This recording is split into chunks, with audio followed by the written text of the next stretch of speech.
Niamey, la capitale nigérienne, s'est réveillée ce jeudi matin sous une pluie battante au lendemain de l'annonce du renversement du régime du président Mohamed Bazoum.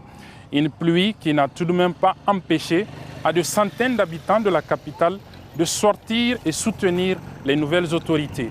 Mais je suis venu effectivement pour soutenir le mouvement. C'est un mouvement de renaissance pour le Niger.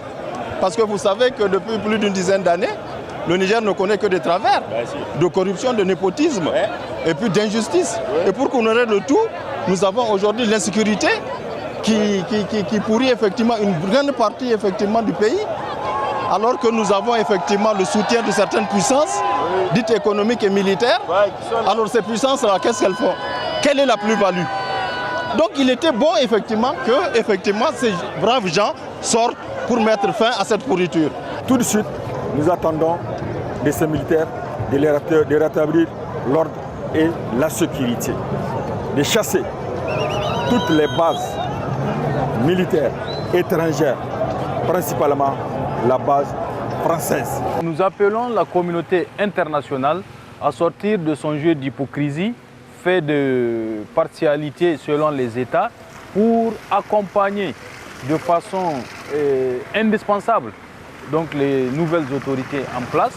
En plus de ce soutien populaire, les nouvelles autorités installées de Niamey ont bénéficié aujourd'hui, jeudi, à la mi-journée, du soutien de tout le commandement de l'armée nationale à travers un communiqué signé par le chef d'état-major général des armées, le général Sidikou Issa. Jusqu'en début de soirée, ce jeudi, le nom du président du Conseil national pour la sauvegarde de la patrie, le CNSP, n'est toujours pas connu. Le CNSP qui a d'ailleurs rendu public deux communiqués aujourd'hui. Le premier qui suspend toute activité de toutes les formations politiques du pays. Le deuxième qui rappelle une des décisions prises hier à l'annonce du renversement du régime du président Mohamed Bazoum, qu'est la fermeture des frontières aériennes et terrestres.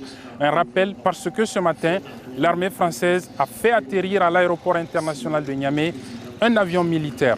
Il faut aussi ajouter que les manifestants sont allés saccager le siège du parti au pouvoir, le PNDS-Taraya, en brûlant notamment des véhicules qui étaient stationnés à la devanture de ce siège. Abdulrazak Idrissa à Niamey pour VOA Afrique.